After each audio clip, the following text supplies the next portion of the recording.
FD Signifier criticizes leftist YouTube for not being political action. It is, he says, only entertainment that might actually prevent action. With full respect to Signifier's perspective, I'd like to disagree. Hi, I'm David. Welcome to YouTube, a literary analysis. In this series, I combine my skills as a literary critic and a person who watches too much YouTube in order to explore videos more closely as works of YouTube art. FD Signifier is a YouTuber who makes video essays about politics and culture, especially focusing on race and masculinity. With his video essays gaining popularity in the last 2-3 years, he is one of the instigators of Cornbread Tube, a loose network of black leftist creators. His most popular video is one about Bo Burnham and white liberal performance from 2 years ago. I discovered him when a Facebook friend posted his video about Drake and the death of hip hop. Today, I'll focus on his January 23 video essay, Leftist Infighting Almost Kill Me, Broke Bread, previously titled, I Might Have a Drama Problem, Broke Bread. To some extent, I will try to show how the video works and what makes it powerful, but I will also mainly question some of Signifier's assertions. In fact, I'll carefully suggest that some of his beliefs about what he does as a YouTuber are what almost kill him, to echo the title. This is a good place as any to say that there will be spoilers for Broke Bread. Maybe watch it first. Also, trigger warning, public shaming, and medical emergencies. For most of its runtime, Broke Bread is an anti-canceling, anti-public shaming video. By canceling, I mean a boycott or even harassment campaign against someone because of real or perceived misdeeds. This transgression can be an action or pattern of behavior, but can also be spoken or written communications. To be honest, it seems to almost always be a tweet. In the short history of YouTube leftist video essays, there were a number of anti-canceling videos. These often come after the video creator has suffered a canceling campaign themselves. FD Signifier adds to this chorus almost tradition, knowingly bringing his own style and nuances. Signifier separates canceling into two types, celebrity canceling and online canceling. Canceling J.K. Rowling or Kanye West is depicted as ineffective but also harmless. Rich people, people with power, or people who have no shame or no accountability to a community can do whatever the fuck they want. People like Elon Musk, Dave Chappelle, J.K. Rowling, Nicki Minaj, they don't care about cancel culture because to them, this shit doesn't exist. They have no idea who we are or what we're talking about.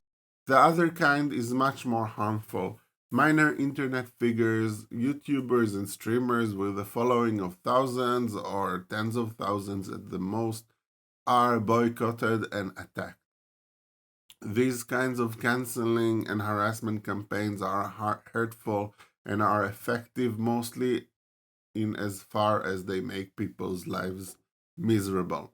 FD Signifier's main point for a lot of the video is that canceling of small-time content creators is not politically effective action. You are not making the world a better place by canceling people online. You are just making life more miserable. The video is mostly structured around a series of interviews with content creators who have been cancelled. The extensive interviews make his video essays more multivocal than most, while other essays bring in clips and quotes as evidence in the development of their arguments. Signifier gives us other people's voices and stories. I don't know if he is the first video essayist to make interviews so central to his style, but he's the first I noticed in this growing trend, and I think one of the most effective in this technique. I credit his skill as an interviewer to his sociological approach, using interviews to learn about how society works rather than in order to get a good quote or a story as we are used from journalistic interviewing. So, the first question I guess I want to ask, and I'm going to ask this to everybody, is why were you canceled? So each new interviewee is introduced through the question, why were you cancelled? Thus giving the video a kind of rhythm and cohesion, which I really like. Still, I think it might not be the right question. The interviewees might not even be the right people to ask about canceling. See, each interview is eliciting an answer from the cancelled figure's point of view. Indeed, from that person's point of view, cancellation will be all about unpleasant, even horrendous personal experience. There's a lot of room for empathy for most of these people. I'm definitely not going to make a pro public shaming statement. But we have to understand that, of course, if we take the cancelee's point of view, then canceling will seem to be almost solely about personal harm, not about social change. I'll give one example from someone not interviewed in the video itself. Signifier gives an example of Central Park Karen, Amy Cooper. I won't recount the racist event here, you can Google it, but Signifier cites an interview this woman did a year after the incident, saying that she clearly learned nothing from the massive public shaming campaign she experienced. The reason for weaponizing public shaming as accountability stems from a very important and reasonable expectation to not be shitty, to not endanger a black man's life by weaponizing white femininity to exert police violence over him. But the harder question I have to ask is whether or not any of these things actually lead to accountability and any type of restorative process or just stopping the problem. When really what people came for with that story was the spectacle and the public shaming. Amy Cooper, the woman in question, I'm sure is back working again, has moved on with her life and got her dog back within a few weeks of that incident. Meanwhile, we have moved on to the next issue. And because she lives a private life, most of you don't even know she did this podcast that showed that she learned basically nothing from the experience. So, was it all a huge waste of time? All of it?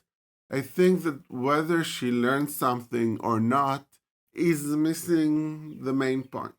In as far as canceling and public shaming are a political action at all, they are so not because they will teach a specific offender to do better. No, the point is to teach people around the offender to do better. Canceling is not a private lesson. The woman in the park might still use race to harm others in the same way, but people not as dense or racist as she is might learn to avoid such behavior. They may check themselves before they hurt others. That's why bad behavior needs to be called out and shamed publicly. Again, I am not justifying harassment or endless punishment, just pointing out that if you zoom out a little from the experience and cognition of the offender, you get a different picture, one in which some public calling out is socially and even politically useful. Even internet drama about how creators treat other creators might be socially useful. Possibly. I'm not sure. Now, Signifier knows this and acknowledges it to a certain extent, but the way the video is structured around interviews with cancelled creators and his own experience being harassed by fans of Vosh and other debate bros, it's hard to take the wider perspective. I think if Signifier would have ended with how canceling and similar intra-left drama is bad, it would not have bothered me. Personally, I'm quite averse to any kind of public shaming. I am 100% convinced that continuous harassment of creators does more harm than good.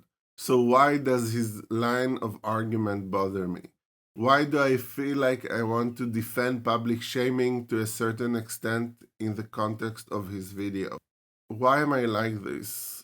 What's wrong with me? I'll tell you. Because Signifier takes the anti shaming, anti drama point and expands it to make a general anti content, anti art, anti politically engaged creative expression anti-breadtube statement. And as a self-appointed YouTube critic, I cannot accept that. In fact, I think Signifier can't and shouldn't accept his thesis either, if only for his own health. From how harassment is not social justice, he moves to how BreadTube, the most successful leftist content creators, are not really working for social justice. Citing Adorno and Horkheimer on how mass media and the entertainment industry is a conservative force, FD Signifier points out that through the algorithms, YouTube creators are co opted as entertainers. And the algorithm reflects the status quo. It reflects the norms of the society that we live in with some minimal room for change. It's a scary thought because what that means is the algorithm is now the means of production and it picks and chooses who gets its support based on these nebulous factors that it perceives can make it money, not on the best content or the best art, and definitely what content is most valuable to social change. And while we may feel like BreadTube was and is art that subverts and presents venues for pursuing social change, it isn't. It's still entertainment within the culture industry.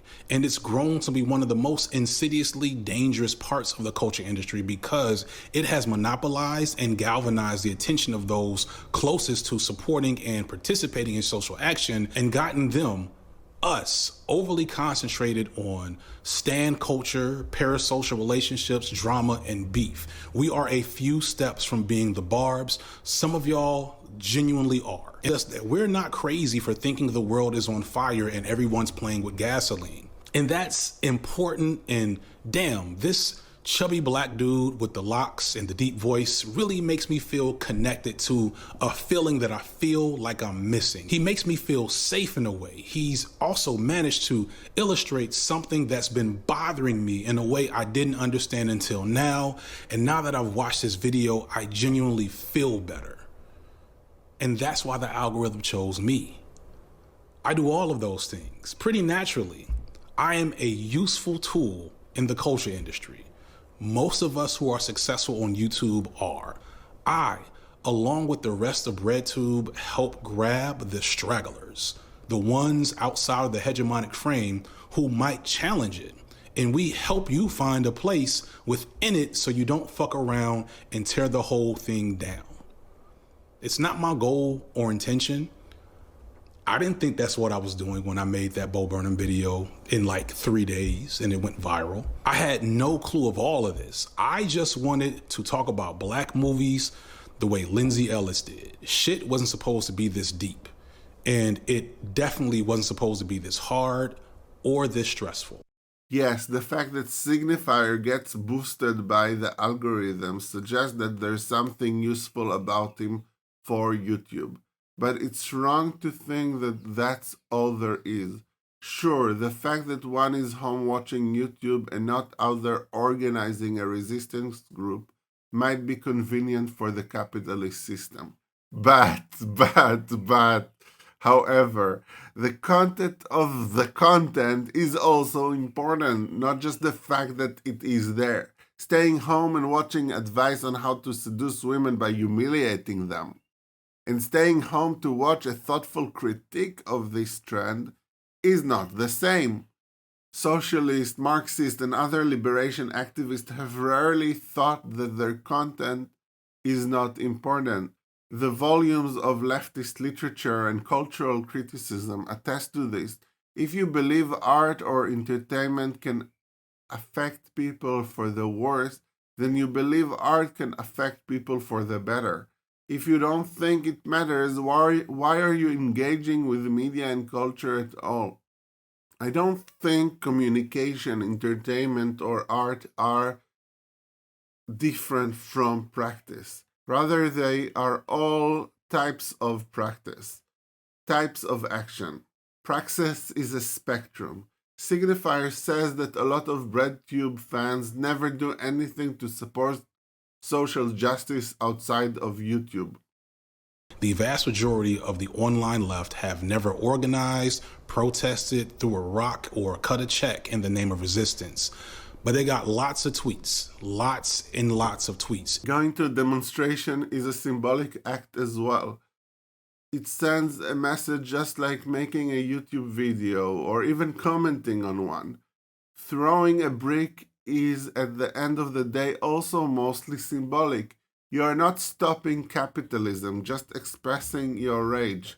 Cutting a check might be more tangible, but also can be seen as being co-opting your money into the capitalist system, not really changing the system at all.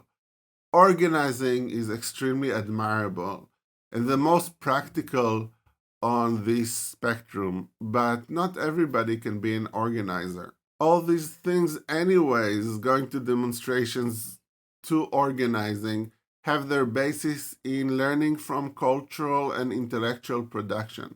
I don't have statistics, but I suspect that without internet discourse, the Black Lives Matter demonstrations could not have been as big as they were. I know that without my beliefs shaped by education, books, and yes, BreadTube, I would not go to as many demonstrations as I have. And I would not have striked so willingly and effectively as I have in my various positions. My point finally is that FD Signifier is selling himself and his work short. And that makes me frustrated and well said. The way the video ends makes me even sadder. In the middle of an interview with Professor Flowers, Signifier has some kind of attack. He is hospitalized. And I thought I might want to film this. As I filmed a couple other things.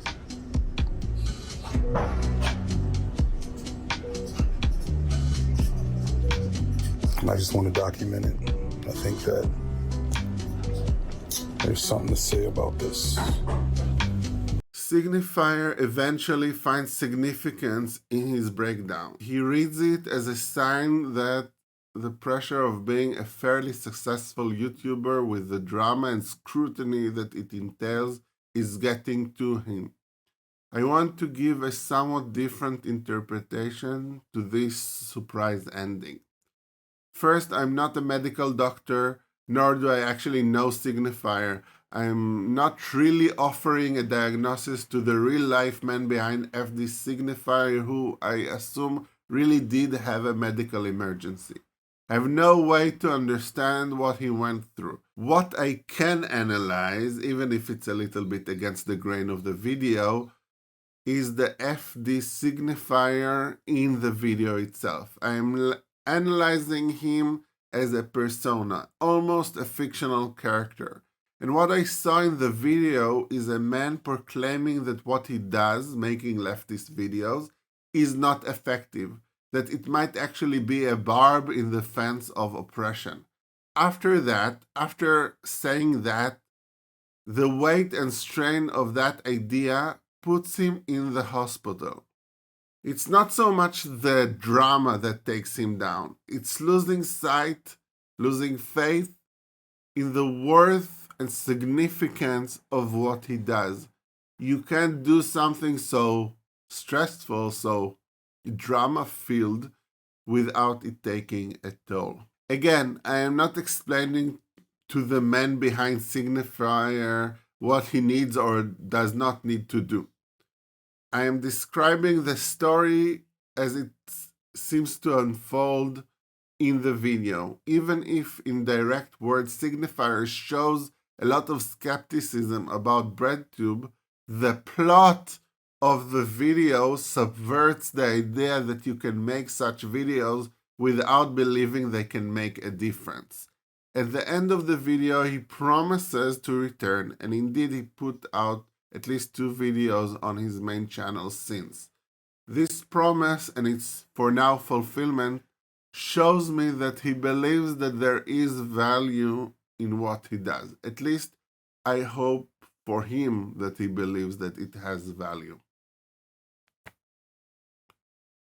That's it. Let me know what you think I missed, I got right, and what I got wrong.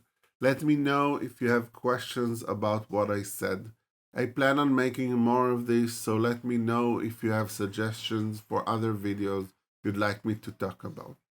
As always, if you think I made something simple more complicated, that's fine. Sometimes that's my job too. Thank you for listening.